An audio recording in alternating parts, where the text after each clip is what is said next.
Shabbat Shalom and welcome to Teshuvah Bible Studies. My name is Van and we're doing another Parashah HaShavua. This is part 3 of our study.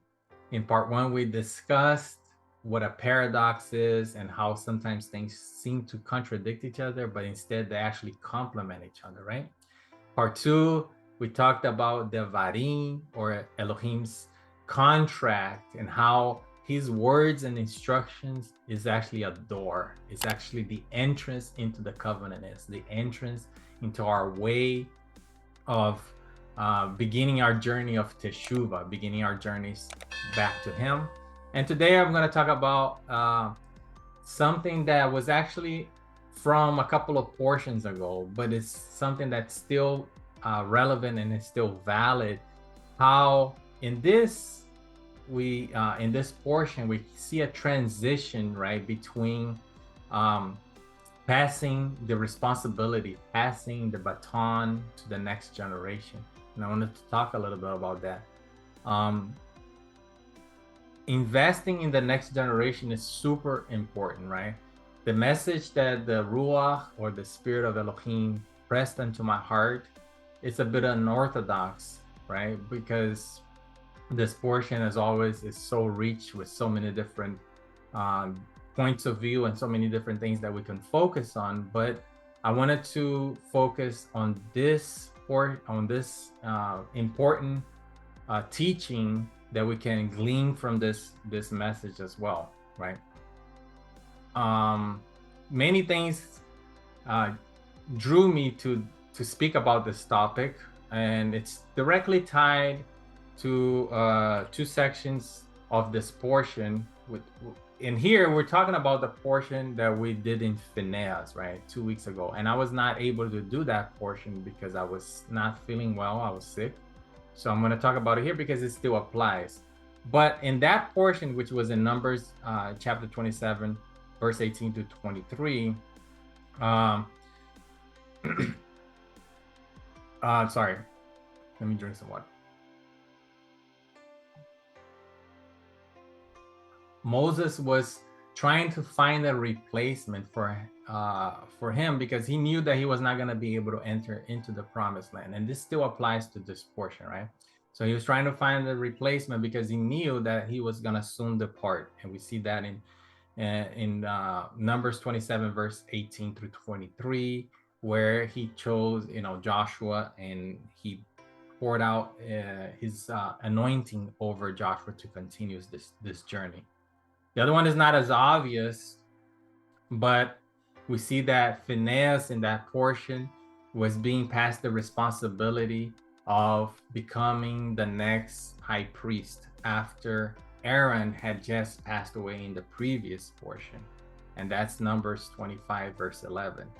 Now, the reason I'm still talking about this in Devarim, in this portion in Deuteronomy, is because these things are still going on, right? And we still see how in this portion, Moses is retelling the history and the instructions from the other portions, from the other books and the other lessons to this new generation, so that they wouldn't make the same mistakes and they will be able to go into the promised land.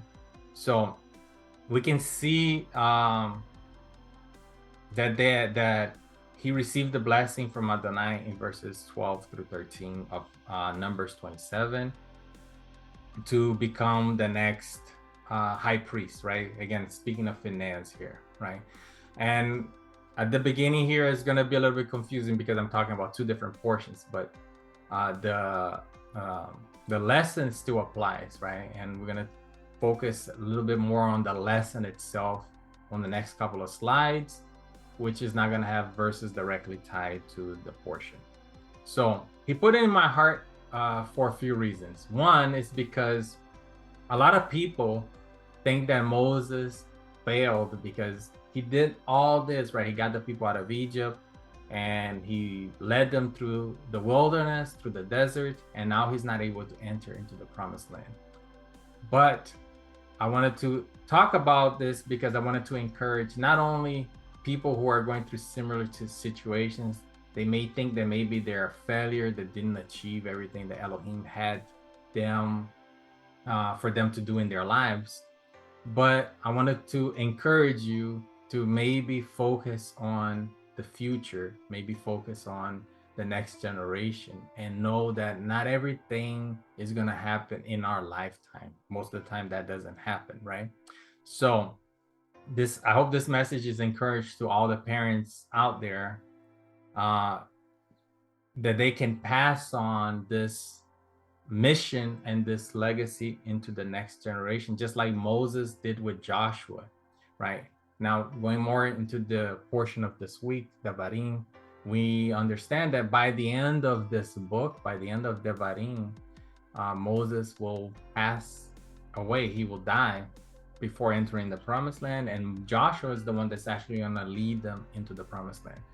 That's important symbolically, but also it's just a fact that happened. But Elohim was foreshadowing an important instruction here, an important symbol of what, of how Moses representing the law is not enough to get us into the promised land, that we need Yeshua, Jesus. Joshua here represents Yeshua to take us into the promised land. He's the one that's going to lead us into the promised land. So did Moses really fail, right? Are we failures if we don't reach every single goal that we set before ourselves, right? A lot of times we feel like that, but Moses didn't fail, and neither are we going to be considered failures if we don't achieve everything that we have set to accomplish in our lifetimes. Our life is fleeting. We don't know. We may pass away later today. We might not last tomorrow. We don't have a promise of tomorrow. We only have a promise of today, right?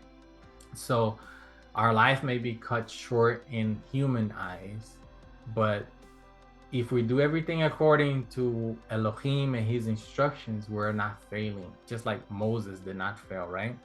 So I think Moses did exactly what Elohim set him out to do, including illustrate this truth where the law is not enough to save people, but we need the sacrifice of Yeshua. So yes, we still need the law. We still need to follow the instructions of Elohim so that we can have life and an abundant life. But those things will not save us. What save us is trust and emunah in Yeshua, in what he did. What he did was the only thing that's sufficient to bring us into the promised land. So,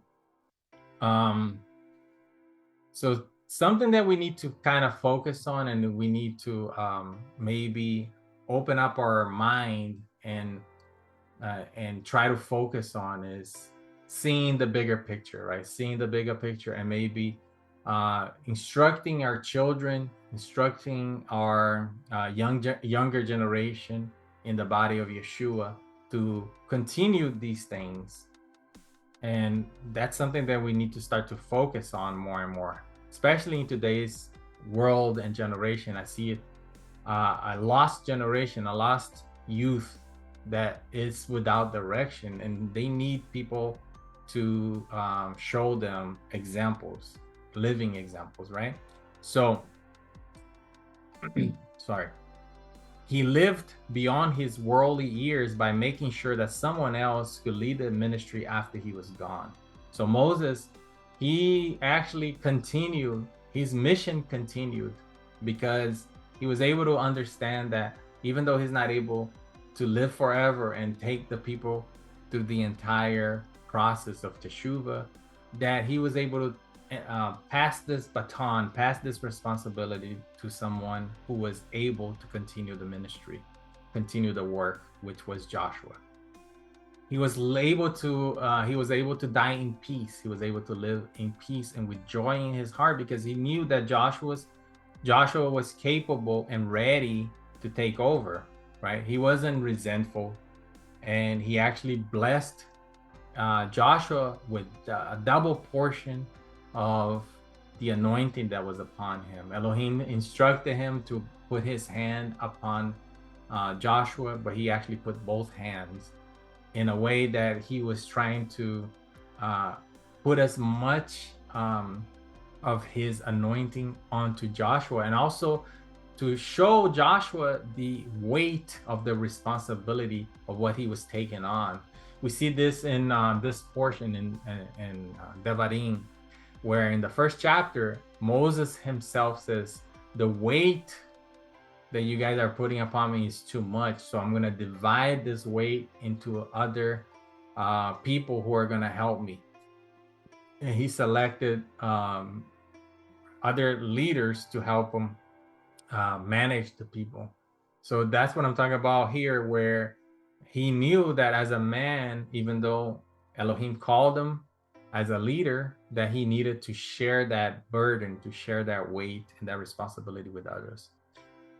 Often we think that we are failures if we don't reach every single dream. But the truth is that if you're able to reach every single one of your dreams, that means your dreams weren't big enough. So dare to bring, to have bigger dreams, bigger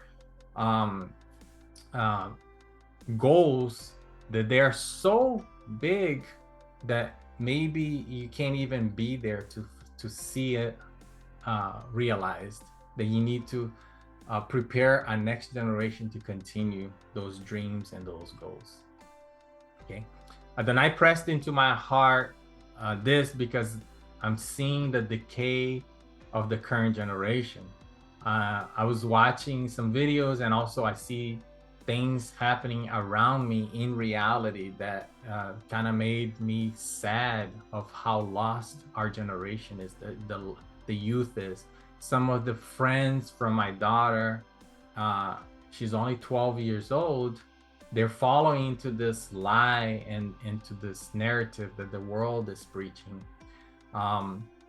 And they're falling victims to these lies at a very young and early age. And that made me very sad. And that's why Elohim pressed that into my heart to put that in this message. Even though this was put in my heart 2 weeks ago, right? And I'm able to share this with you guys today. It's as true today as it was 2 weeks ago. So are you doing your best when it comes to helping and educating the youth around you? So I wanted to just challenge you to take this responsibility, take this burden upon yourself, to be an example, to be someone who wants to lead others, especially the youth, into following and continuing this path. Because let's face it, we're not getting any younger, and no one is guaranteed tomorrow. We may not be here tomorrow. So if you're in your absence, are you training and equipping the people around you, especially the youth, to continue this work?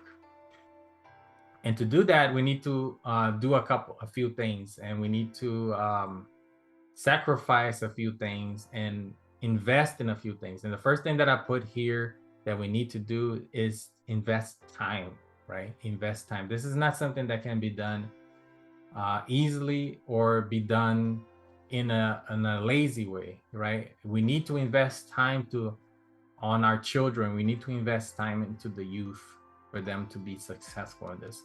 Proverbs 22 verse 6 says the following: train up a child in the way he should go, and when he is old, he will not depart from it, right? Now, the word here that we see in this verse for train is actually the word chanuk in Hebrew. And chanuk actually means dedicate, right? Which is very different than actually just train. It's dedicate. You probably know the Jewish holiday called Hanukkah, and that's the Feast of Light or the Feast of Dedication, and it's based on the rededication of the temple. And that's what the word in Hebrew here is. Chanuk is the root word for Hanukkah. So what does it mean to dedicate? It actually has a double meaning. It has a double meaning, which actually goes back to what we were talking about earlier. It's a complementary double meaning, right? It's a complementary, it's one of those words that can be something simple but also complex, but it actually means, in its more literal form, it means that you're dedicating that child to Elohim, as in a prayer, right? Like a lot of times when we have a newborn, we take them to our congregation and we dedicate that child to Elohim. In other words, we introduce that child to Elohim as if, and say this child belongs to you. Something like Samuel's Anna did to Samuel, right? She dedicated Samuel at a very early age to Elohim. So, but also, it also means to dedicate the time, to take the time to instruct that child. It's something that needs to be done continuously. It's not something that needs to be done daily. Like if you have children, you need to do that with your children. Obviously, with other people's children or the youth around you, you can only be an example with your own actions and let them see that example. But with your own children, you really need to take the time and teach them the correct way of being, the correct way of following Adonai and Elohim. The other thing that you need to do is educate. Again, it seems like it's the same thing, but it's not. It's to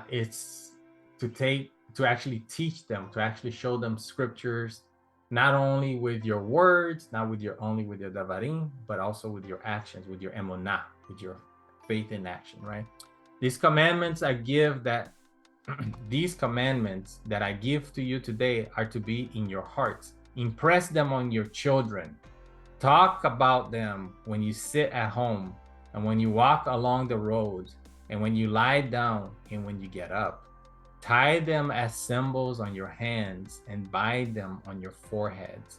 Write them on your door frames of your houses and on your gates. This is in Numbers, right after they do the Shema prayer. Elohim wants you to impress these on your children. In other words, teach them these instructions continuously, all the time. When you get up, when you're going to lie down, before bed, first thing in the morning, while you guys are eating, while you guys are sitting and walking around, and all these times you need to impress this, show them, educate them on Elohim's instructions and what's right and what's wrong. And you need to, most importantly, do this with your life, because kids, they need constant reminders, and you can use everyday situations to teach them Adonai's Torah, Adonai's instructions, right? But children, they will learn more by example, right? If you say one thing, but you live something else, they're not gonna be fooled by that. They're not gonna believe what you're saying, because your actions will speak louder than words. So there's no greater mission in anyone's lives, whether you have biological children or not. There's nothing more important than investing in the next generation, than investing in the next, in the children, in the youth. Are you doing your best when it comes to educating the youth around you? Lead by example. That's what I was saying.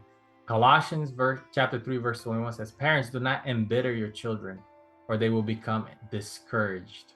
So when you tell them to do certain things that you're not doing, that enrages me. If somebody's telling me you have to do this and they don't do it, that enrages me. So it's the same thing with children, right? If you're telling them you need to do this because it says so in the Bible, because I'm telling you to do it, but then you don't live that, you don't do that, that's something that enrages and frustrates them, and they will become discouraged. They're gonna give up, because they're gonna be like, why bother? My dad tells me to do this, but he doesn't do it, right?